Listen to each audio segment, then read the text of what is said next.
ছাত্রদের কোটা বিরোধী আন্দোলনে দেশ তখন উত্তাল। কোটা নিয়ে প্রধানমন্ত্রীর সিদ্ধান্তের বিরুদ্ধে পুরো ছাত্র সমাজ তখন বিশ্ববিদ্যালয়ের ক্যাম্পাস ছেড়ে রাজপথে অবস্থান নিয়েছিল।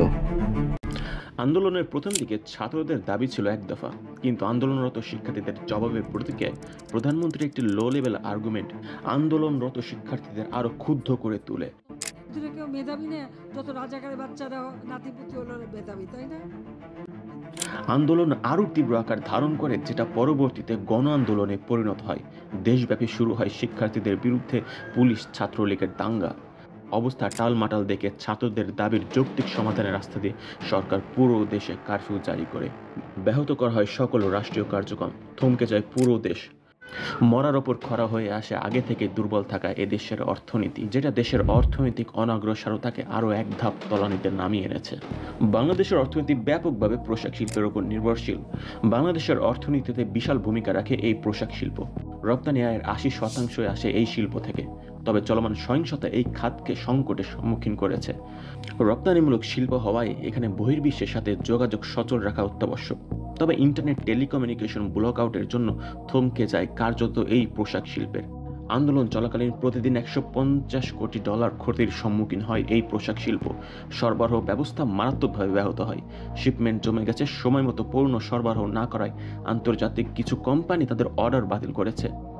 সবচেয়ে বড় সমস্যা হলো যে ইন্টারন্যাশনাল বায়ার রাস্তা হারাচ্ছে এই শিল্পের ওপর। এটি এমন একটি ক্ষতি যার মূল্য অর্থ দিয়ে পরিমাপ করা যায় না, কারণ এটি দেশের সবচেয়ে মূল্যবান একটি শিল্প। এবার রেমিটেন্সের কথায় আসি। প্রবাসীদের রেমিটেন্স এক উল্লেখযোগ্য অংশ বাংলাদেশের অর্থনীতির অন্যতম বাহক। বাংলাদেশে যেখানে আজ ডলারের সংকট, ফরেন রিজার্ভ, ন্যাশনাল সেভিংসে নেই পর্যাপ্ত পরিমাণ অর্থ, দেশের এমন অর্থনৈতিক দুরবস্থার পরেও প্রবাসীদের পাঠানো রেমিটেন্সে কিছুটা হলেও আর্থিক স্বস্তি পাচ্ছে দেশের অর্থনীতি। পুরো জুলাই মাসে প্রবাসীদের রেমিটেন্স এসেছে মাত্র $156 কোটি। তবে এর পূর্বের মাসে অর্থাৎ জুন মাসে আসে $254 কোটি। পর্যাপ্ত রেমিটেন্স না আসার এক অন্যতম কারণ হচ্ছে রেমিটেন্স পাঠাতে প্রবাসীদের মধ্যে হুন্ডির জনপ্রিয়তা, যে কারণে রেমিটেন্সের অর্থ সরকারি আর্থিক কোষাগারে যুক্ত হচ্ছে না। রেমিটেন্স না আসার বড় ধাক্কা লাগে শিক্ষার্থীদের আন্দোলনের জন্য। 18 জুলাই পুরো দেশে ইন্টারনেট শাটডাউন করা হলে পুরো 6 দিন সমস্ত ব্যাংকিং সেবা বন্ধ হয়ে যায়। পরে ব্যাংকিং সেবা পুনরায় চালু হলেও প্রবাসীদের পাঠানো রেমিটেন্স ব্যাংকগুলোতে প্রত্যাশার ন্যূনতম অর্থ জমা হয়নি। দেশের এমন খারাপ পরিস্থিতিতে প্রবাসীরা দেশের বাইরে থেকে শিক্ষার্থীদের আন্দোলনের পক্ষে আওয়াজ তোলে। তারা শিক্ষার্থীদের দাবিতে উদ্বুদ্ধ হয় এবং তাদের পাঠানো রেমিটেন্সের অর্থ দিয়ে যেন সরকার দেশের মানুষের উপর চওড়া না হতে পারে, যে কারণে তারও ব্যাংকিং লেনদেন স্থগিত রাখে। চলমান সহিংসতা এবং ইন্টারনেট বন্ধের কারণে আইটি সেক্টরে প্রায় ছোট বড় সকল উদ্যোক্তাই তাদের কর্মক্ষেত্রে এক বড় ধরনের ক্ষতি দেখে ফেলেছেন, যা দেশের অর্থনীতিকে আরো ভঙ্গুর করে দিয়েছে। 6 লক্ষ ফ্রিল্যান্সার যারা দেশের ফরেন রিজার্ভকে শক্তিশালী করে, এমন অজ্ঞাত নায়করা আছে দিশেহারা। দেশ যখন ডলারের সংকটে, তখন এই ডিজিটাল পেনিয়ররা ডলার এই দেশে অর্থনীতিতে যোগ করে। বর্তমানে এ সকল ক্ষুদ্র উদ্যোক্তা এবং আইটি সংস্থাগুলো প্রচুর লোকসানের মধ্যে রয়েছে। তাদের জীবিকা এবং প্রযুক্তি শিল্পের যে মেরুদণ্ড ভেঙে গেছে।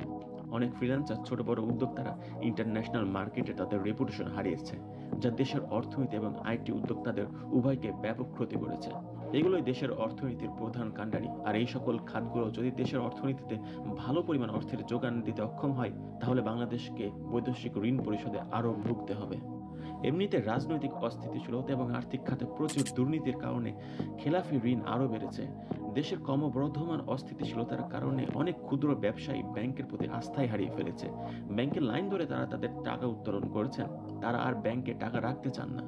এমন অবস্থায় ব্যাংকগুলো তাদের ঋণ পরিশোধের সক্ষমতা হারিয়েছে। এক বছরে বিদেশি ঋণ পরিশোধ বেড়ে দাঁড়িয়েছে 25.73%। এই মুহূর্তে এই দেশের অভ্যন্তরীণ অর্থনীতিও একদম বিপর্যস্ত। বাংলাদেশ একে তো আমদানি নির্ভর দেশ, প্রচুর জিনিস আমদানি করতে হয় এদেশে। কিন্তু গত কয়েকদিনের কারফিউ জারিতে দেশের সকল বন্দর পণ্যবাহী জাহাজ আটকে ছিল।